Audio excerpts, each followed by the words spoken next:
Alô, galerinha do meu canal! Não esqueçam de deixar o like! Ah, eu sempre quis fazer isso, meio youtuber, né? Que tosqueira. Bem, vamos lá. Então, estamos gravando, né? Então, todo mundo bonitinho aí na foto. Nós discutimos, então, semana passada, né? Discutimos sobre os antecedentes da Segunda Guerra Mundial. Falamos sobre a questão da Liga das Nações, né? A sua falta de controle, a sua falta de tato mesmo no processo, a impotência mesmo, né, da Liga das Nações, que nesse momento era comandado basicamente, né, pela França e pela Inglaterra, beleza? Então essa Liga das Nações, comandadas pela França e pela Inglaterra, tiveram aí uma política de apaziguamento. O que foi essa política do apaziguamento aí, galera? Foi aquela política para tentar evitar o máximo possível o confronto com a Alemanha. E para isso, a França e a Inglaterra fizeram inúmeras coisas, entre elas um acordo com a Alemanha, autorizando a Alemanha invadir aí, né, o, os territórios na Europa, o território da Áustria, o território dos Sudetos, né, que pertencia à Tchecoslováquia, beleza? Tudo isso por conta dessa falta de competência da Liga das Nações e por conta dessa política do apaziguamento que tentava evitar a guerra, beleza?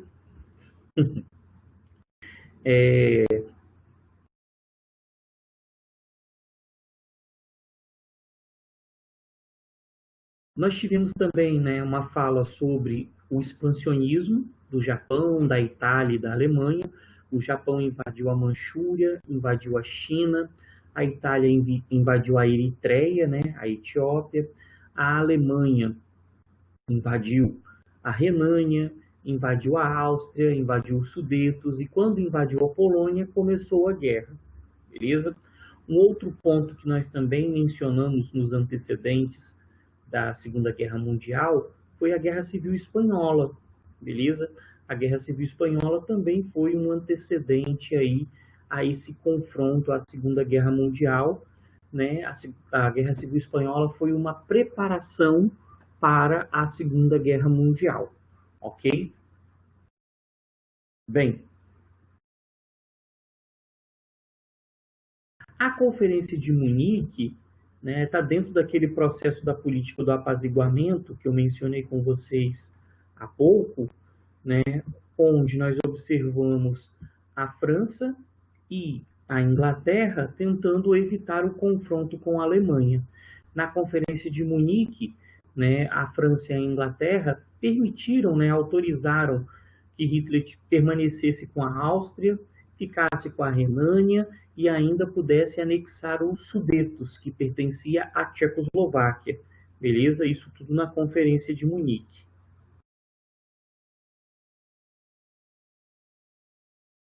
O expansionismo da Alemanha, nós chegamos a mencionar, né? Renânia, o Anschluss, que foi a Áustria, e a Conferência de Munique autorizando os Sudetos. Quando a Alemanha invadiu o corredor polonês foi o estopim para o início da Segunda Guerra Mundial, beleza? Nós falamos ainda sobre o acordo feito entre União Soviética e Alemanha, beleza? Chamado de Pacto de Não Agressão ou Pacto de Ribbentrop-Molotov, beleza? Esse pacto de não agressão aqui, ele duraria 10 anos, além de trocas comerciais, os dois países, né, Alemanha e União Soviética, não entrariam em conflitos. E existia a cláusula secreta, onde a Alemanha e a União Soviética dividiram o território da Polônia, beleza? Então essa parte oriental permaneceu com a União Soviética e essa parte ocidental ficou com a Alemanha, beleza? Então, esse pacto ele foi descumprido por Hitler. Hitler invadiu a União Soviética em 1941, né, quebrando esse pacto de não agressão nazi-soviético, ok? Então aí nós falamos aí de alguns pontos, né, dos antecedentes da Segunda Guerra Mundial.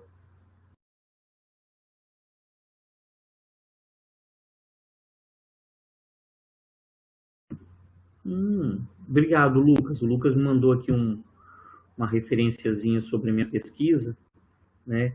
Eu já olhei um monte de lugares sobre essa questão de números, né? Olhei aqui o Eric Hobsbawm, não achei. Olhei esse aqui é um resuminho, né?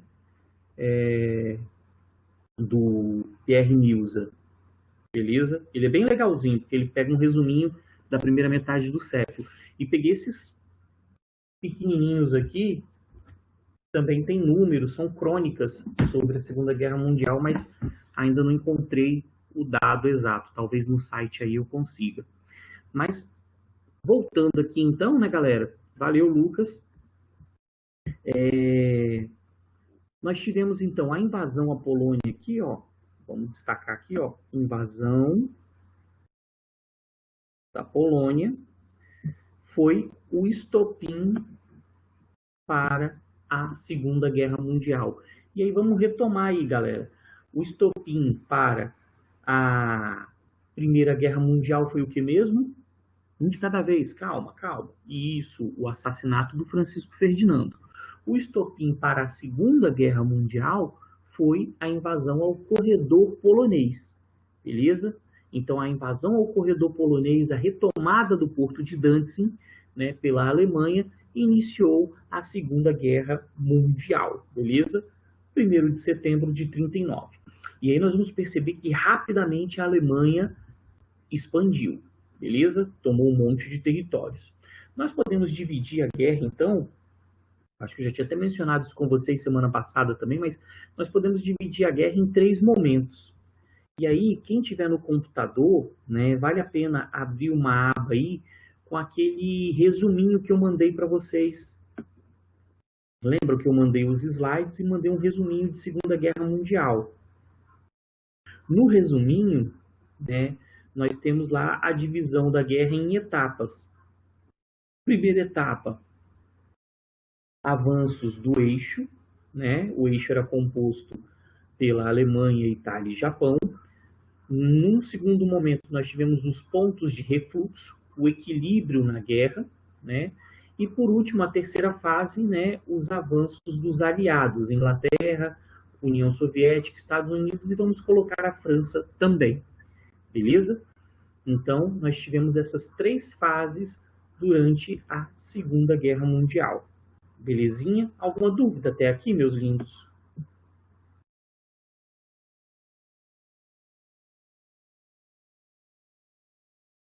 Então, né, a Blitzkrieg foi basicamente, né, o conceito de guerra na primeira fase, do avanço do eixo. Quando nós falamos de avanço do eixo, nós estamos falando de avanço da Alemanha, né? A Itália, ela entrou na guerra posteriormente, né? Eu vou mostrar esse ponto para vocês. O Japão fazia uma guerra, né, de expansionismo no Oriente, né, na Ásia, e enquanto a Alemanha vinha avançando. Então, a Blitzkrieg foi o conceito de guerra na primeira fase do conflito, essa guerra relâmpago. Lembrando que, se a gente fosse fazer uma comparação, Israel, a Blitzkrieg, ela seria próxima ao plano Schlieffen. Lembra do plano Schlieffen? Que foi aquele plano de uma guerra rápida e destrutiva feita pela Alemanha. O plano Schlieffen não deu certo porque a Alemanha dividiu tropas e aí nós entramos na fase das trincheiras. A fase das trincheiras foi a fase de equilíbrio da guerra, que seria, no caso da Segunda Guerra Mundial, se a gente fosse fazer um comparativo, seria a fase dos pontos de refluxo, a segunda fase da guerra. Belezinha? Então, a Blitzkrieg, ela teria uma sintonia com o plano Schlieffen. Tá? A Alemanha ela teve essa característica tanto na Primeira como na Segunda Guerra Mundial, de uma guerra rápida e destrutiva. Era o objetivo da Alemanha, beleza? Bem, então a Blitzkrieg, que foi a nossa ideia aqui de guerra relâmpago, nossa não, né, da Alemanha, ela baseava-se em ataques rápidos, né, e bem destrutivos, como eu já falei com vocês anteriormente, utilizando tanques, né, os Panzers, e a Luftwaffe. que seria a aviação alemã. Com esse processo da Blitzkrieg, nós vamos perceber, né, quem quiser acompanhar lá no nosso resuminho, acompanha lá, por favor. Nós vamos perceber que rapidinho o eixo avançou, liderado pela Alemanha, tá? Por conta desse conceito de Blitzkrieg. Ó, a Alemanha, então, ela tomou parte da Polônia, beleza? Isso ainda em 39. Em 1940, a Alemanha dominou a Dinamarca, a Holanda, a Bélgica, a Noruega e o norte da França, beleza? O sul da França continuou resistindo, então parte da França também foi dominado pela Alemanha, beleza? Isso durante alguns meses de 1940 por conta da Blitzkrieg, ok? Então, esse processo da Blitzkrieg foi importantíssimo para esse avanço da Alemanha na Guerra Ocidental, beleza? É muito fácil para a gente agora pontuar quais foram as falhas de Hitler nesse processo, né? E uma das falhas de Hitler nesse processo foi justamente dividir as suas tropas antes de vencer a Europa Ocidental. E aí nós temos, entre os fracassos de Hitler nesse processo, né, a sua tentativa de conquistar a Inglaterra. Depois que Hitler havia dominado, né, como eu falei com vocês, Dinamarca, Holanda, Noruega, norte da França, Hitler então implementou um ataque contra a Inglaterra. Nesse ataque contra a Inglaterra, nós tivemos um bombardeio da Luftwaffe, né, contra alvos civis e militares na Inglaterra, né, em Londres. E aí a Inglaterra conseguiu avançar e derrotar a Alemanha nesse momento. Nossa, como que a Inglaterra conseguiu derrotar a Alemanha? A Alemanha era muito mais forte, né? A Luftwaffe era muito mais imponente do que a RAF, a Real Força Aérea Britânica. Mas nós temos que perceber que aí a questão tecnológica foi fundamental. A Inglaterra, ela havia inventado a tecnologia de radares, beleza? Assim, a Inglaterra conseguiu localizar as aeronaves que pertenciam à Luftwaffe, e aí nós temos uma derrota da aviação alemã pela RAF, a Real Força Aérea Britânica. E aí tem uma frase do Churchill que resume muito bem esse episódio. O Churchill era o primeiro-ministro inglês. Ele falou assim, tem até lá no resuminho de vocês: nunca no campo dos conflitos humanos tantos deveram tanto a tão poucos, beleza? Então a população da Inglaterra toda devia, né, a RAF, que era pequenininha, beleza? Então nunca tantos deveram a tão poucos, ok? Isso por conta desse conflito aí.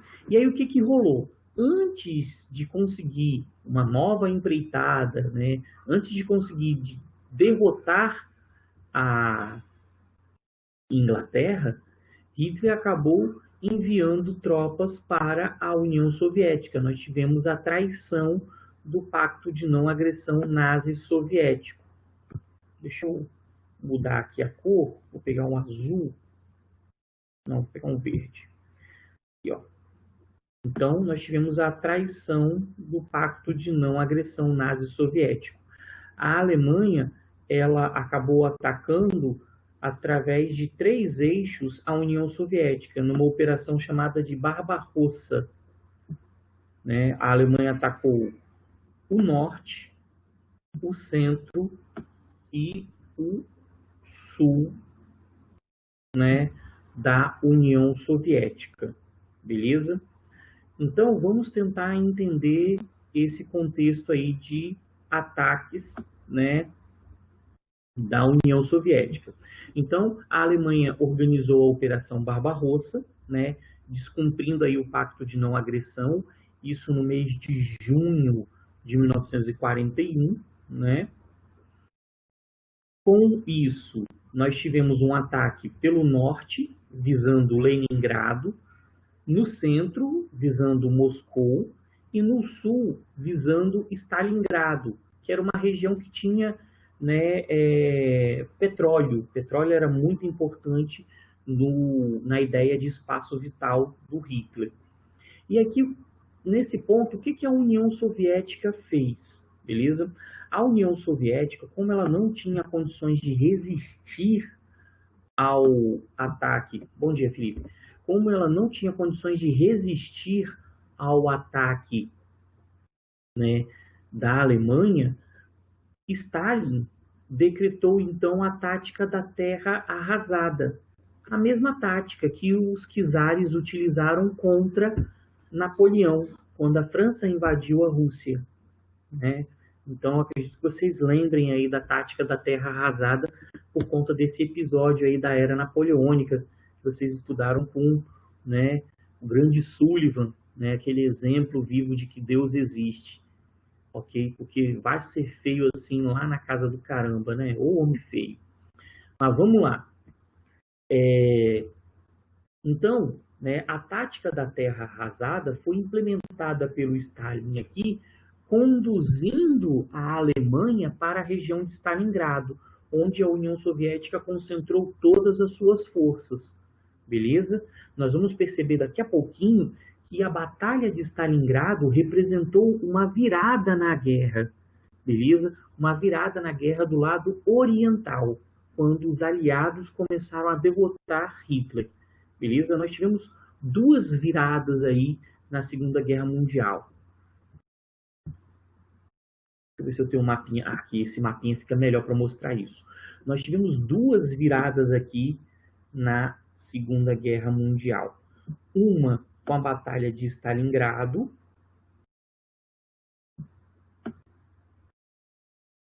E a outra aqui, ó, com o dia D.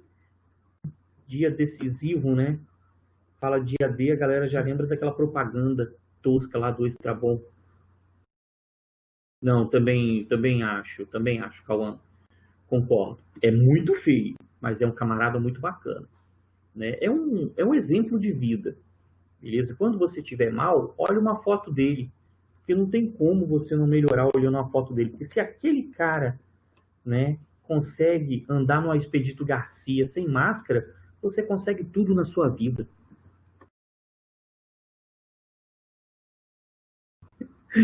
Não, ontem eu bati um papo com ele, ontem a gente se falou. Direto a gente está trocando ideia. Grande fera. Sussu. Isso é novidade, hein? Lindos. Prosseguindo aqui, né? Então, nós tivemos duas viradas na Segunda Guerra Mundial. Uma do lado oriental e uma do lado ocidental.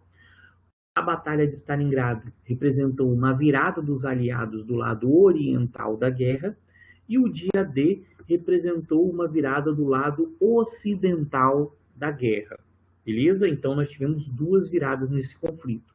Uma liderada pelo capitalismo e a outra pelo socialismo. Né? Nós tivemos aí um temperinho ideológico com a entrada da União Soviética e dos Estados Unidos. Ok? Belezura? Tranquilos? Dúvidas?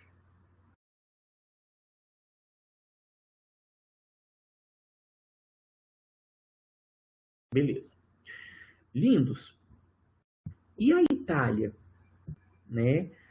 A Itália, ela, né, entrou durante o contexto,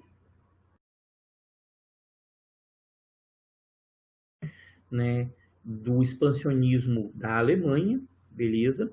A Itália entra na guerra ali depois que Hitler já havia dominado, né, a Holanda, a Noruega, a Bélgica, a Dinamarca, a França. Aí a Itália entrou no conflito.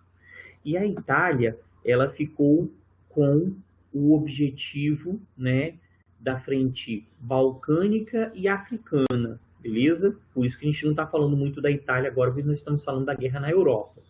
Mas a Itália, ela ficou muito com a questão da frente africana e balcânica, vocês podem acompanhar naquele resuminho nosso, tá bom? Aí a Itália não conseguiu dar conta, tá? Fato, a Itália tinha um exército muito fraco. Então, A Itália não conseguiu dominar a região norte, garantir o controle sobre o Canal de Suez. Aí a Alemanha entrou com a África Corps, beleza, para dominar justamente o Canal de Suez. Nos Balcãs, né, Hungria, Romênia, Bulgária aderiram ao eixo. E aí nós tivemos a ocupação da Iugoslávia e da Grécia. A Itália com o apoio da Alemanha, beleza? Então, nós temos aí, né, por volta de finalzinho de 1940, início de 1941, essa situação aqui, ó. A Alemanha, ela dominava, né, o norte da França, o seu próprio território. A Itália fazia parte do acordo, né, Mussolini. Toda essa região aqui, né, nessa corzinha aí, desse verde caganeira aqui, também estava com o eixo dominado ou com adesão. A Espanha, Portugal, que estaria mais ou menos aqui, também eram do eixo, beleza? O que nós tínhamos na Europa Ocidental? O sul da França e a Inglaterra a ser conquistado. Tá? Então a Alemanha já tinha avançado muito, conquistado muito, beleza?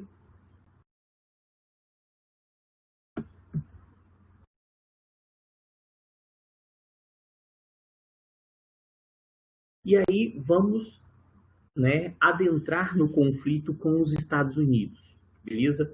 Como que foi a entrada do Tio Sam? Os norte-americanos entraram porque o Japão fez esse ataque contra uma base norte-americana, a base de Pearl Harbor, beleza? Mas por que que o Japão fez esse ataque contra os Estados Unidos? Vamos aproveitar, né, uma matéria que vocês estudaram o ano passado com o Sussu, né, a matéria lá de imperialismo, e aí vale a pena a gente lembrar, peraí, vale a pena a gente lembrar aqui o seguinte: os norte-americanos, né, durante a fase do imperialismo, por volta de 1846, eles forçaram o Japão a abrir a sua economia aos produtos estadunidenses, beleza? Com isso, o Japão acabou, né, deixando uma espécie de feudalismo, né? O Japão era fechado num sistema muito próximo ao feudalismo, chamado de feudalismo japonês. O Japão, então, ele decidiu entrar no capitalismo de vez, e aí com a Revolução Meiji, né, o Japão fez a sua Revolução Industrial, avançou e conseguiu se libertar da influência norte-americana. Mas aí ficou uma rivalidade, né, Estados Unidos e Japão. O Japão ele vinha com uma política, né, nessa fase aí da Segunda Guerra Mundial de Ásia para os asiáticos, avançando, dominou a Manchúria, dominou a China, dominou a Indochina.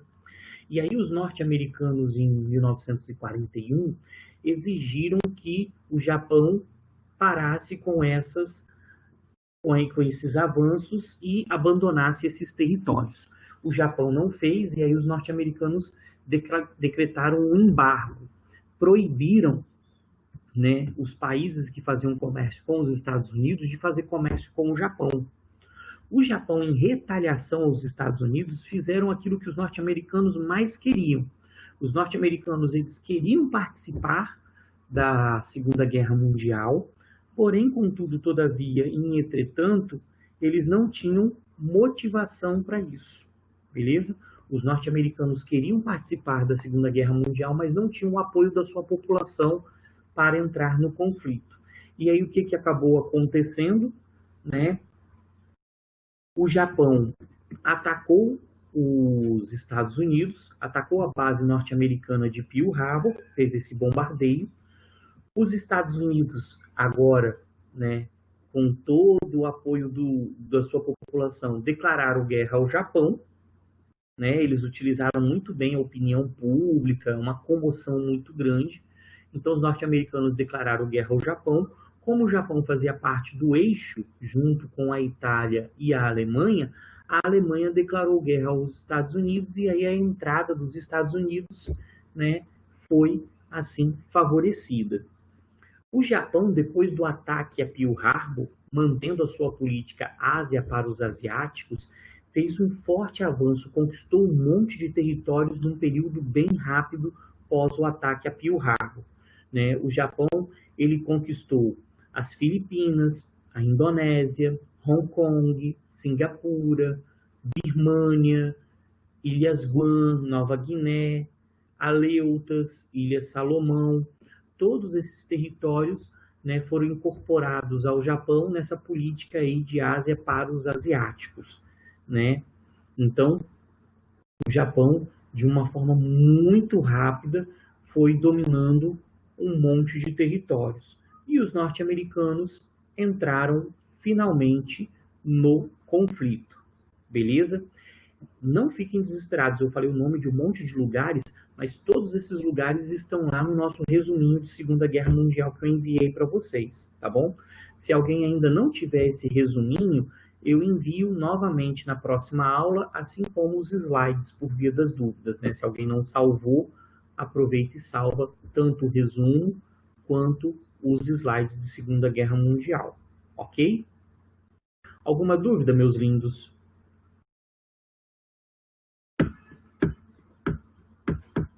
Não? Então, belezinha. Vamos aqui, né, avançar mais um pouquinho. Aqui nós temos umas imagens do ataque japonês a Pearl Harbor, né? Tem até um filme, acho que estava na Netflix, não sei se está ainda, né? Pearl Harbor, que mostra um pouquinho esse episódio. E aí nós temos um filme do ano passado, que eu não sei se já está na Amazon, né? Que a Amazon tem filmes mais recentes. Ou se vocês conseguem na internet aí para alugar ou para assistir de forma clandestina, que fala de Midway, que foi um outro ataque japonês a uma base norte-americana, só que nesse ataque os norte-americanos venceram, beleza? Então nós temos dois filminhos aí abordando ataques japoneses, filmes hollywoodianos, né? O Pearl Harbor e o Midway. Não, tem os documentários da Netflix que também são fantásticos, no YouTube também tem muita coisa, né? Mas numa versão hollywoodiana nós temos esses aí. Tem um filme que eu assisti, esse era japonês, que falava, que mostrava a versão nipônica, né, da Segunda Guerra Mundial, mas agora eu não me recordo o nome. Depois eu vou tentar, né, lembrar aqui para falar para vocês, mas é um filme bem bacana. Bem, galerinha, e agora, né, nós vamos começar a discutir, então, finalmente, sobre a formação desses dois grupos, dos aliados e do eixo, beleza? Só que nós vamos discutir isso na nossa próxima aula. Agora nós vamos sair para o nosso recreio, nosso intervalo, yupi, né? Último recreio antes do nosso recesso, beleza? E aí nós vamos, né, tentar finalizar ou avançar bastante sobre a Segunda Guerra Mundial para, na terceira aula, fazer uma atividadezinha, né, para depois, quando a gente for retomar a matéria daqui a 2 semanas, eu conseguir ver direitinho quais são os pontos que eu preciso destacar. Quem dera, né, um recreiozinho de 3 horinhas. Mas o recreio nosso é bem grandinho, né, vão ser 20 minutos dessa aula, mais 30, quase 1 hora de intervalo, dá para assistir muito desenho. Belezinha? Então, até daqui a pouquinho, galera. Tchau, tchau.